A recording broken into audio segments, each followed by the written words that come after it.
네, YTN 라디오 황보선의 출발새 아침 3부 이인철의 경제 이야기로 시작합니다. 참정경제연구소의 이인철 소장님 나오셨습니다. 안녕하십니까? 예, 안녕하세요. 자, 코로나19 영향으로 고용 쇼크 예상보다 심각하다고요? 그렇습니다. 네. 그 통계청이 매달 고용 동향을 발표를 합니다. 네. 근데 어제는 이 국책연구기관인 한국개발연구원이 네. 과연 코로나19 때문에 사라진 일자리가 얼마나 되나를 이제 통계를 낸 겁니다. 네. 봤더니 코로나19 확산으로 확산과 뭐 잠시 소강 상태를 보이다 재확산이 되고 있는데 이런 네. 과정에서 지난달에만 무려 83만 개 일자리가 사라졌고요. 예. 코로나19가 절정이었던 건 지난 4월이었거든요. 네. 4월에는 무려 108만 개 일자리가 줄어서 네. 지난 2월에 첫 발병한 이후 국내에서 2월부터 9월까지 8개월 월 평균 일자리 사라진 걸 봤더니 70만 건이 넘다는 겁니다. 네. 실제로 사실 우리가 이제 뭐 사회적 거리두기가 뭐 2단계, 2.5단계 이렇게 올라가면서 정부가 방역을 위해서 불가피하게 이제 일부 다중이용 시설을 중단시켰잖아요. 네. 물론 뭐 지금 뭐 학교를 일부는 가고 있습니다만 아직도 대학생인 저희 대학생은 네. 집에서 하고 있어요. 그래서 1년 내내 예. 1년 내내 지금 비대면으로 이제 수업을 하고 있는 상황인데 네. 이러면 학교를 가지 않으면 그 주변 상권이 다 죽습니다. 그렇죠. 예. 그리고 거기에 식자재를 납품하는 납품업체가 또 영향을 받습니다. 네.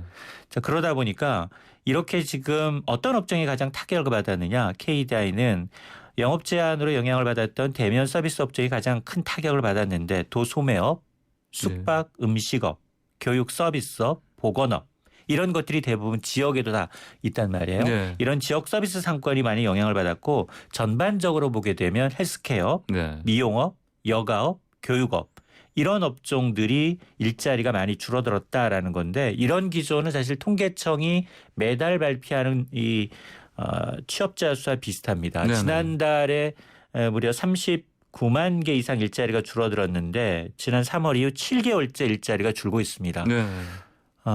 그 경제 활동에서 가장 중요한 건 먹고 살 수 있는 기반을 마련하는 건데 네. 일자리가 줄었다는 건 이 사람들 앞에서는 굉장히 절박해진 거예요. 당장 네. 생사. 예. 그동안에 모아둔 돈이 없다면 네. 그리고 이런 분들이 대부분 20, 30대예요. 네. 청년층. 음.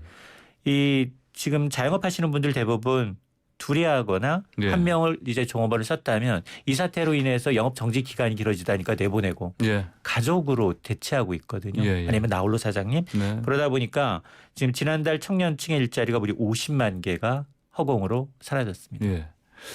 자, 근데 문제는 이 코로나 이후에도 일자리 문제 장기화될 수 있다는 우려가 큽니다. 맞습니다.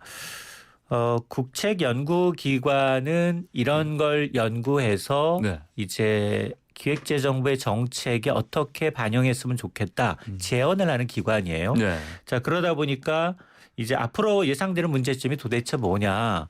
코로나19 사태가 과연 이제 종료된다고 해서 네. 갑자기 그러면 일자리가 막 늘어날 거냐. 그렇지 않다. 코로나 사태가 장기화되고 재확산이 반복되다 보니까 앞서서 얘기한 대면 서비스 업종의 타격도 있지만 예. 지금은 좋은 일자리 상대적으로 굉장히 안정적이고 한번 뽑으면 해고를 잘 못하는 이 고용 유발 효과가 큰 제조업도 영향을 받고 있다는 거예요. 제조업까지도. 그렇습니다. 예. 지난달 83만 개 일자리가 모두가 다 서비스업이냐 아니다라는 겁니다. 그중에 16만 예. 뭐 19만 개 가까이는 이렇게 이 고용 유발 효과가 큰 이 제조업까지 영향을 받고 있는데 네. 이런 게 지금 앞으로 10년 동안 서비스업 일자리가 비슷한 수준으로 한 16만 건 이상 사라지게 되는데 네. 제조업 일자리가 줄어든다. 공장 가동이 멈췄어요. 네. 공장 가동이 멈추면 자동차 공장 가동이 멈추면 그 주위에 부품 업체, 예. 그다음에 서비스 업체, 오락하는 업체, 뭐 하물며 밥집도 네네. 노래방집도 영향을 받게 되거든요.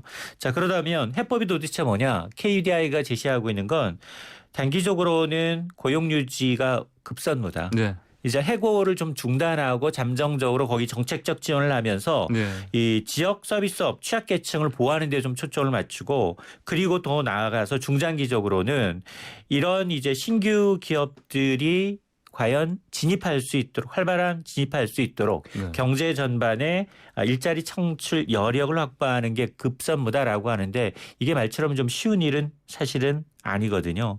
그래서 가능하면 지금 이 뭐 한국화 뉴딜도 진행 중이긴 합니다만 네. 산업 전반의 경쟁력을 제고할 수 있는 고용 유발 효과가 큰 업종에 정부의 재정이 투입이 돼야 된다라고 제안을 하고 있습니다. 예, 지금 다음 주제로 넘어가 보죠.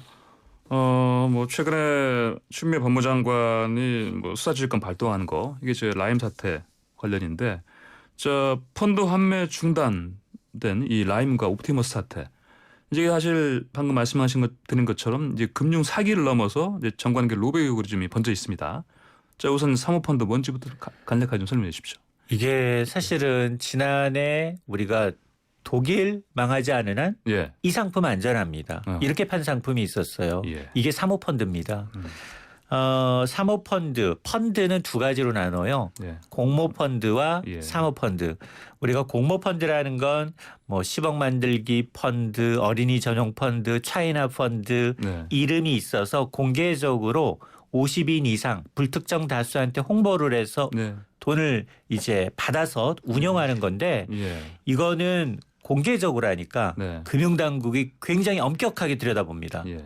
3개월마다 펀드 투자하면 투자 네. 보고서가 와요. 예. 아, 내가 오늘 차이나 펀드에서 얼마가 지금 현재 만일 환매한다면 수익률이 마이너스 얼마구나. 예. 눈으로 볼 수 있습니다. 네. 이게 공모펀드고요. 예. 반면에 사모펀드라는 건 야, 강남에 고액 자산가들이 투자한데 네. 이거 야, 누구 장관도 들었다더라? 이거예요. 네. 네. 정말 짬짬이 펀드고요. 알려지지 않아요. 무슨 펀드에 얼마나 어떻게 투자하는지 잘 알려지지 않아서 49인 이하. 예. 정말로 이 VIP들 적격 투자가들이 투자해야 되는 거예요.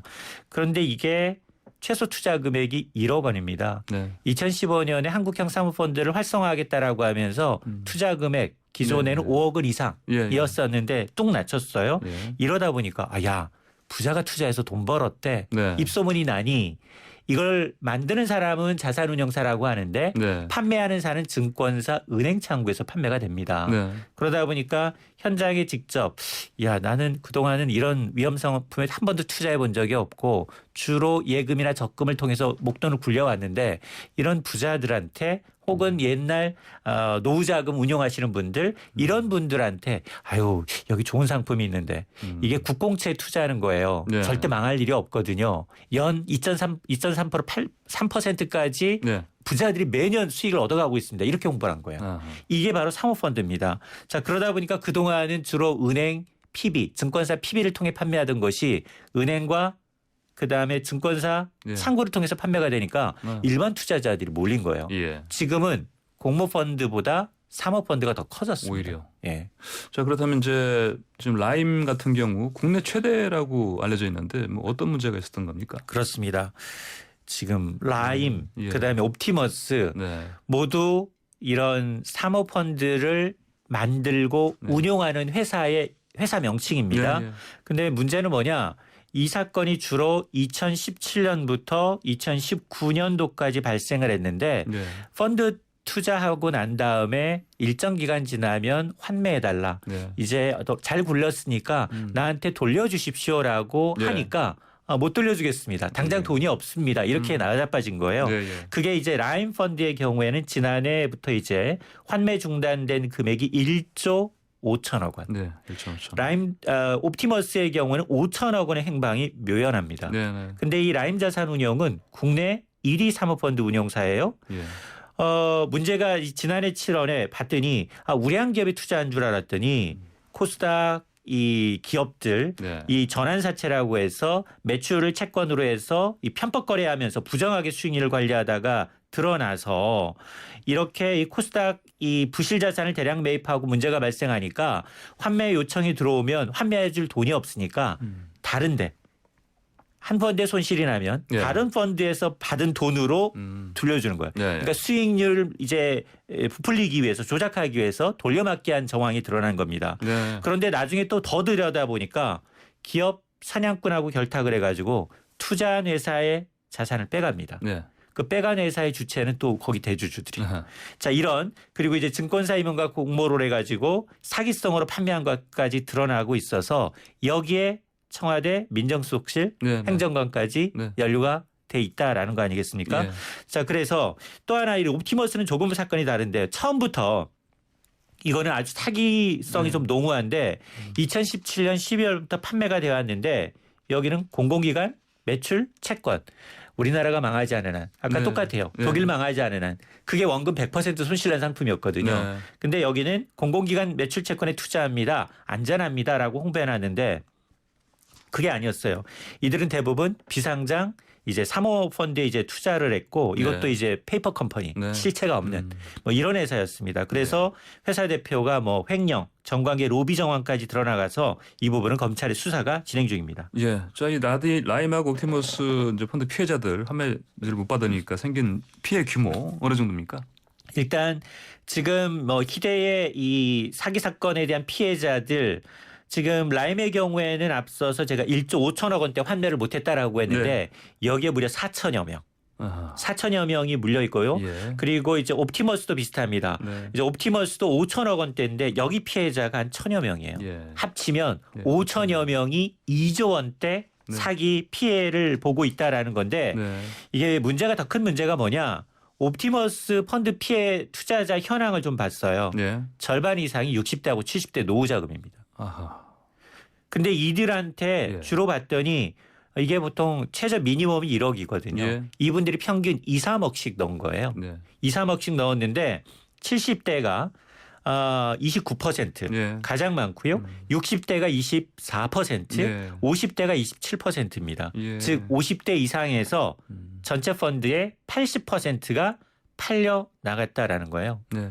자, 그러다 보니까 도대체 이 문제가 불거진 게 2017년부터 2019년 사이라고 하고 지난해부터 계속해서 소비자들의 이제 피해 신고가 많았는데 네. 금융감독당국은 도대체 뭐 했느냐 이런 책임론이 나올 수밖에 없는데 물론 금융당국도 할 말은 있어요. 왜냐하면 사모펀드 업체가 230여 개 네. 굴리는 사모펀드 수가 10,000개가 넘거든요. 네, 네. 자, 그러다 보니까 이 금감원의 어떤 도덕적 해이, 어떤 그동안 이제 책임이 논이 나오니까 네. 이거 다 전수조사하겠다는 겁니다. 근데 금융감독 당국 전체 인원이 전수조사가 2,000명인데 가능한가요? 이게 10,000개 전수조사하는 게 예, 불가능하지 사실상 않습니까? 불가능하거든요. 예, 그러니까요. 뭐 이를테면 이제 업계 1위부터 해가지고 일단 뭐 10위 순위 안에 정도 이렇게 그 정도만 해서 이렇게 조사를 한다든지 그런 거라도 했으면은 이런 상황 벌어지지 않았을까, 안 벌어지지 않았을까 이런 생각도 드는데, 자, 그런 문제가 지금 피해자들 구제책이 있나 없나 이게 중요한 거 아니겠습니까? 맞습니다. 예. 지난해 문제가 됐던 독일 금리 연계형 이 결합 펀드, 파생결합 예. 펀드, DLF 피해자의 경우 배상 결정이 나왔어요. 근데 그 당시 얼마나 받도록 배상 결정이 나왔느냐? 80%요. 네네. 굉장히 이례적입니다. 네. 보통 이런 이 금융투자 상품을 둘러싼 분쟁, 소비자와 금융회사의 분쟁이 정해지면 네. 대체로 손실률은 20, 30%예요. 네네. 평균 50%를 넘지 못합니다. 그러면 이번에 5천 명이 2조 피해를 봤어요. 물론 지난주 이제 최근에 밝힌 금융감독 당국이 이제 분쟁 조정 권고입니다. 네. 이거는 판매한 회사가 따라도 되고 안 따라도 되는데 어떻게 나왔느냐. 이 무역금융펀드라는 10,000개 중에서 이제 한 개 펀드, 요 한 네. 1,500억 상당인데 이 펀드는 고객들한테 100% 다 원금 반환하라. 네. 라고 했어요. 근데 뭐 이거 판매한 회사는 일단 긍정적입니다. 우리은행과 KB증권의 경우에는 수용하겠다라고 하는데 문제는 이게 1,500억 말고 아직 2조잖아, 2조. 네. 네. 2조에 10%가 안 되고 나머지 90% 어떻게 할 거냐거든요. 예. 그랬더니 지금 금감원의 판단은 뭐냐. 네. 이 펀드라는 게 손실이 확정되려면 기간이 한 5년 정도가 돼야지 확정이 된다고 합니다. 예, 예. 그러니 사전에 손실 확정되지 않은 펀드 추정해서 손실액 추정해서 투자자들한테 돌려줘라라고 권고를 한 거예요. 이게 누가 받아들이겠어요. 손실 나지도 않은 펀드를 미리 계산해서 두면 네. 펀드라는 게 하루하루 이제 수익률이 들썩날썩하는데 네. 어떤 지점에 뭐 어떻게 주겠다라는 방법이 없기 때문에 좀 이게 이 금감원이 관리 부실 책임을 네. 금융사한테 좀 떠넘기려는 네. 게 아니냐라는 얘기가 나오고 있습니다. 예, 알겠습니다. 오늘 말씀 여기까지 듣겠습니다. 감사합니다. 네, 고맙습니다. 네, 지금까지 참 좋은 경제연구소의 이인철 소장이었습니다.